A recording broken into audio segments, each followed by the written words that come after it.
Before we dive in, make sure to subscribe for more deep dives into the lost histories and hidden gods of the ancient world. Hit like if you believe history still carries the echoes of forgotten deities. Now, let's journey back to the mountains of Canaan, where a storm god named Yahweh rose from obscurity to become the one true God of the Bible, and where another, older and mightier, God named El slowly faded into myth, long before ancient Israelites declared, "Hear, O Israel, the Lord our God, the Lord is one."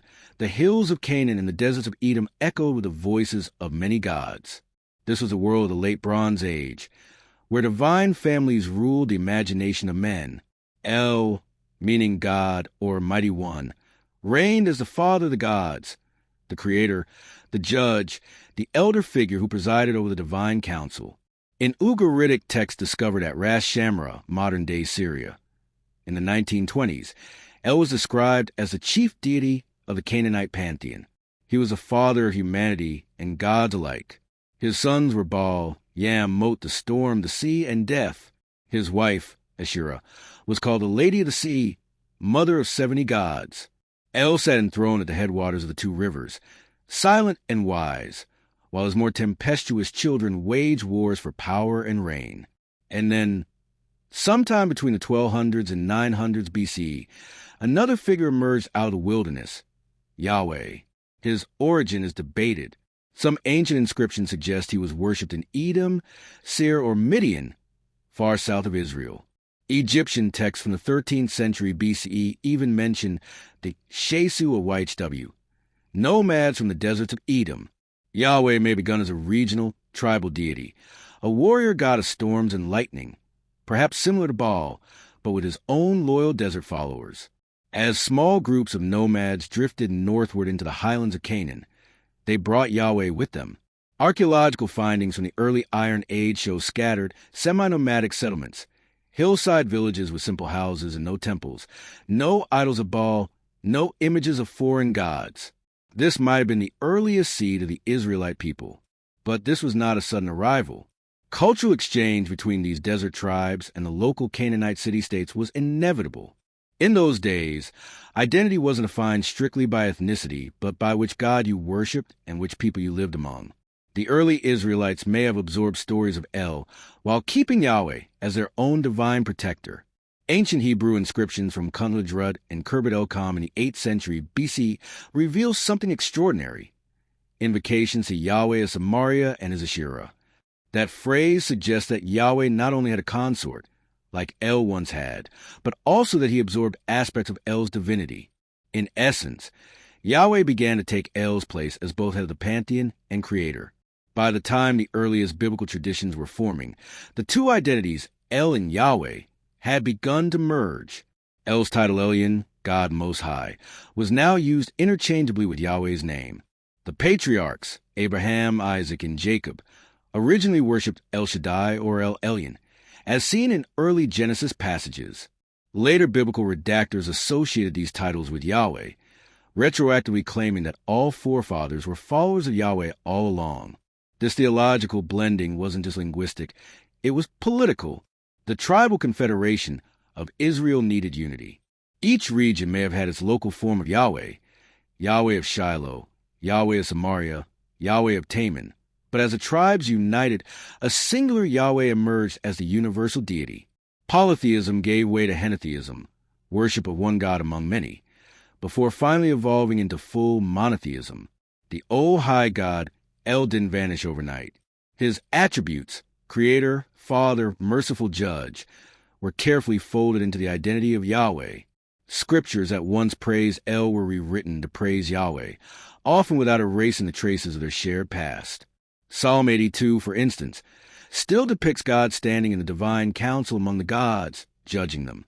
This verse, preserved unknowingly, provides a glimpse into Israel's polytheistic roots. While El faded quietly into Yahweh's shadow, Baal, the storm god of fertility, became Yahweh's open rival. The two gods shared many attributes: lightning, thunder, fertility of the land, and victory in battle. In Ugaritic myth, Baal fought against the sea god Yam and the death god Mot. These myths found echoes in biblical passages where Yahweh battles Leviathan, the sea serpent. As Israel's faith solidified, Baal was condemned as a false god. Prophets like Elijah waged war on his worshippers. The showdown on Mount Carmel, where Elijah calls down fire from heaven, was a dramatic theological declaration. Yahweh alone controls the storm, not Baal. But underlying this biblical narrative is a cultural struggle, a war between neighboring religious traditions competing for dominance in Canaan. Over time, Yahweh absorbed Baal's powers as a god of storm, fertility, and destruction. Thus, Yahweh inherited from El's supremacy and creatorhood, and from Baal, the fierce energy of the warrior god. By the 6th century BCE, after the Babylonian exile, these roles merged into a single cosmic deity who ruled all creation. The story of Yahweh's rise cannot be told without Asherah.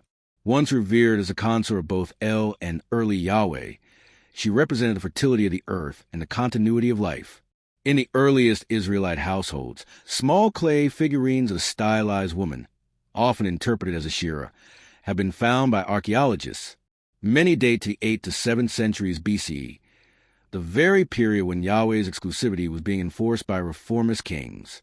Biblical reformers like Hezekiah and Josiah purged the cultic symbols of Asherah, burning sacred poles, Asherim, and demolishing hilltop shrines. The feminine aspect of divinity was systematically erased from mainstream Israelite religion. Asherah's memory was buried, though hints survive in scripture and archaeology.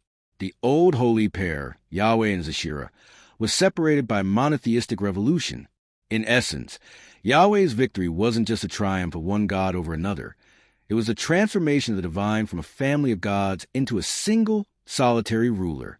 The warmth of divine kinship, the father El, the mother Asherah, and the sons Baal and Yam, gave way to the lonely splendor of an almighty but singular deity. The unification of Yahweh and El reached its theological climax during the era of the prophets and monarchs. When King David established Jerusalem as his capital around 1000 BC, the Ark of the Covenant became the visible throne of Yahweh on earth. David's psalmic traditions would later describe Yahweh in exalted language borrowed directly from Canaanite hymns to El. Solomon's temple, completed in the mid-900s BCE, marked another turning point.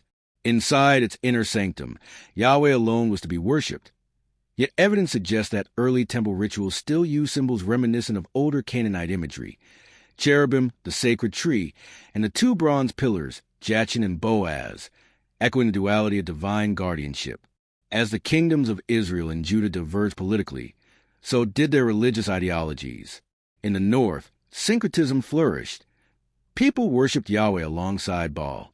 In the south, the Jerusalem priesthood began promoting the notion that Yahweh was not just Israel's God, but the only God who exists. Prophetic voices like Isaiah thundered, "Before me no God was formed, nor shall there be after me." That declaration, centuries later, would define Jewish, Christian, and Islamic theology. This ideological transition coincided with catastrophe. The fall of Israel to Assyria in 722 BCE and Judah's destruction by Babylon in 586 BCE shattered the old nationhood but solidified faith.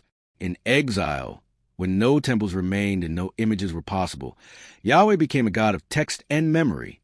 The priests of exile compiled and edited the sacred writings, the Pentateuch, blending stories of Yahweh, El, and earlier Canaanite traditions into one seamless narrative.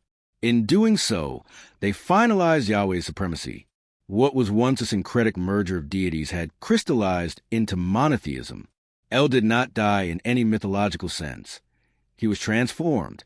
His compassion, his wisdom, and his role as creator of heaven and earth became essential qualities of Yahweh. In modern scholarship, this fusion is described as conflation. By the time the Hebrew Bible reached its final form, around the 5th century BCE, El's name had become a generic noun for God, used even in reference to Yahweh himself. Every time the word Elohim appears in the Hebrew Bible, we hear the echo of El's ancient authority. Originally plural, Elohim literally means the gods. Yet by the time of Israel's monotheism, it had come to mean the singular God. The theological shift is encoded in the language itself, a monument to a forgotten age of divine multiplicity. Archaeologists and historians see in this transformation a mirror of political and cultural unification. Just as smaller tribes merge into a single people, Their gods merged into one as well. Nationhood and monotheism rose together. The story of Yahweh's ascent is, therefore, not only a tale of religion but of identity, survival, and power. The rise of Yahweh marked one of humanity's most profound ideological revolutions. The belief that one divine will rule over the cosmos changed the moral future of civilization. Yet the traces of the older faith linger subtly. Biblical expressions like sons of God, God of gods, or Most High carry Canaanite overtones. The Sabbath as a day of rest mirrors older agricultural cycles tied to fertility gods. Even the language of divine love and covenant resonates with the parental tenderness once attributed to El.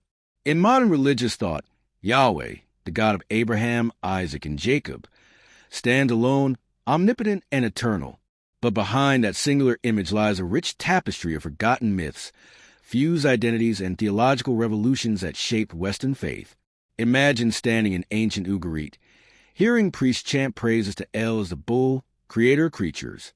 Then, centuries later, in Jerusalem's temple, hearing psalms exalting Yahweh as creator of heaven and earth. The continuity is unmistakable. Different names, one evolving idea. El, the Father of gods, retreated into Yahweh's heart. Yahweh, once a storm god of the wilderness, ascended the cosmic throne. Their merging illustrates the human journey toward consolidation, toward unity, toward the idea that the divine is one. And yet, in the faint whispers of time, one might still hear El's old blessing, the seed of the faith that became Judaism, Christianity, and Islam. From a pantheon of many gods emerged an enduring truth that one divine will govern all life. The story of Yahweh's rise is, ultimately, the story of humanity's search for order in chaos, unity in diversity, and purpose within power. So what happened to El? He was not defeated. He was remembered through transformation. Yahweh inherited his throne, his compassion, and his title as God Most High. Over centuries, the divine family was reimagined, condensed into a singular, omnipotent being. A storm god became a moral ruler. A tribal deity became the universal divine presence worshipped by billions. History, language, and faith stitched together this journey, from El's sacred council on the slopes of Mount Zaphon to Yahweh's covenant at Sinai. What began as rivalry ended in symbiosis, and out of that fusion came the central idea that shaped three world religions. One God, one will, one creation,